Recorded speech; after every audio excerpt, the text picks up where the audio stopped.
जय हिंद जय भारत। मैं अशोक फौजी। सभी भूतपूर्व सैनिकों को राम राम। मुद्दा बहुत ही गर्म है। क्या भारतीय सेना सरकारी योजनाओं का प्रचार करेगी? आखिर ये सवाल क्यों? हमारे देश की सेना हमेशा देशवासियों की रक्षा के लिए तत्पर रहती है और देश में कोई भी आपदा आए, भूकंप आए, जलजला आए, हमेशा तैयार रहती है। फिर आखिर ये सवाल क्यों? ये सवाल आखिर क्यों? क्योंकि रक्षा मंत्रालय ने आदेश जारी किया है कि देश के 9 बड़े शहरों के अंदर 822 सेल्फी पॉइंट बनाए जाएंगे और उस सेल्फी पॉइंट पर हमारे प्रधानमंत्री जी का फोटो होना बेहद ज़रूरी है और उन सेल्फी पॉइंट को सेना बनाएगी और सेना ही जो सरकारी योजनाएं हैं उनका प्रचार भी करेगी। तो आखिर सेना के पास कोई काम नहीं है क्या? क्या यही काम बचा है कि जो सरकारी योजनाएं हैं उनका वो प्रचार करेंगे? और किन किन योजनाओं का प्रचार करेगी?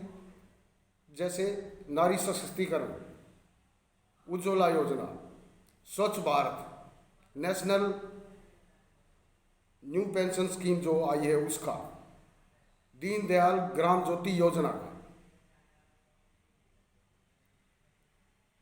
जिसमें से आर्मी के हिस्से में सेल्फी पॉइंट तैयार करने हैं। आर्मी को टास्क मिला है 100 पॉइंट का, और एयरफोर्स को 75, नेवी को 75, बीआरओ को 50, डीआरडीओ को 50 और अन्य जो संस्थान हैं उनको भी ये टास्क मिला है। अब डीआरडीओ भी सरकारी योजनाओं का प्रचार करेगा, जो साइंटिस्ट हैं उसमें, क्योंकि रिसर्च तो अभी उनके पास में है नहीं, तो सरकारी योजनाओं का प्रचार करेंगे। सेना के पास भी काम नहीं रहा तो इनकी योजनाओं का प्रचार करेंगे।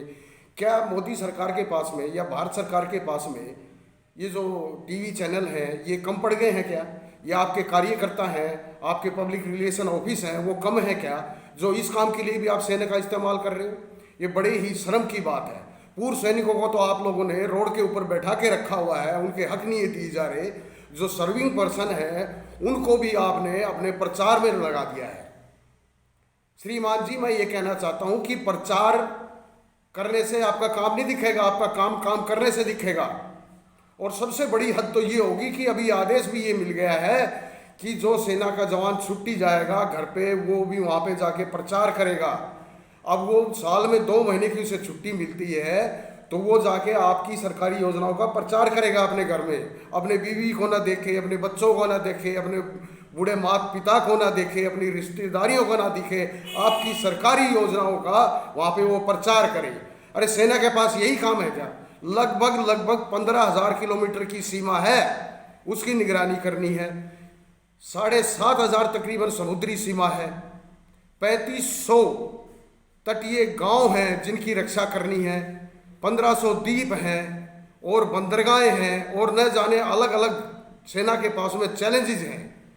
तो वो काम कौन करेगा? और रही थी एक स्कीम और आप लेके आगे सेना के अंदर अग्निवीर, उसका तो माशाल्लाह आपने कमाल ही कर दिया।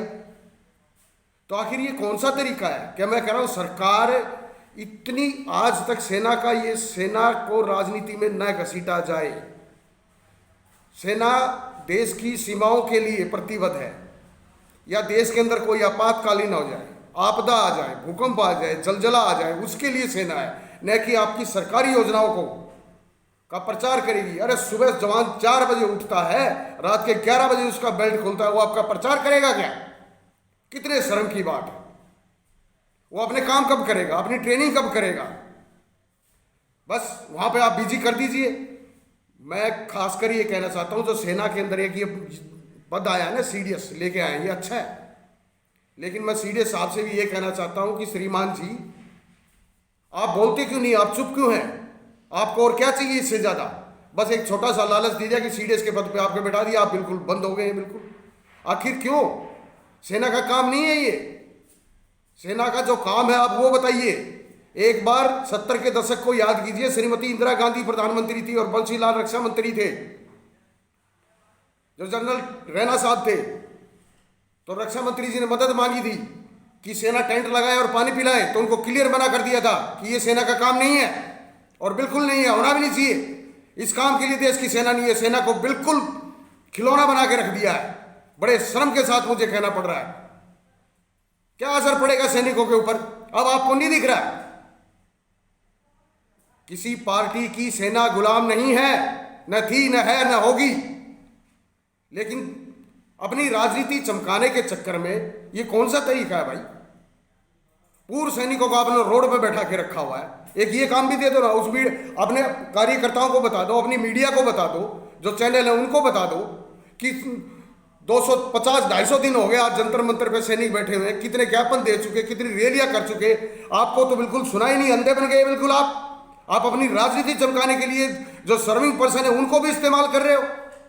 क्या आपका प्रचार छोटा रह गया था मीडिया के थ्रू? उतारिए अपने कार्यकर्ताओं को अपने करने के लिए, और अब पूर्व सैनिक भी मैदान में उतरेंगे। कमाल बना लिया। साल में 2 महीने की छुट्टी बनती है, सैनिक घर पे भी आपका प्रचार करेगा। क्या आपकी पर्सनल फौज है? 1954 आर्मी एक्ट रूल में साफ लिखा हुआ है, सेना में जो सर्विंग पर्सन है वो किसी राजनीतिक पार्टी का हिस्सा नहीं बन सकता, ना रैली का बन सकता, ना प्रचार कर सकता है। फिर आखिर ये बेशर्मी क्यों हो रही है देश में? हद होगी कि वो सरकारी योजनाओं का भी जो है ना सेना प्रचार करेगी। बाढ़ आ जाए तो सेना, भूकंप आ जाए तो सेना, बच्चा बोरवेल में गिर जाए तो सेना। अरे वो ठीक है, चलो वो होता है, लेकिन ये कौन सा तरीका है? सोचिएगा देश के सैनिकों, आप भी और पूर्व सैनिकों भी, आखिर ये जो सरकार है ये सेना को किस तरफ लेके जा रही है? बिल्कुल विचार करने योग्य ये पॉइंट है।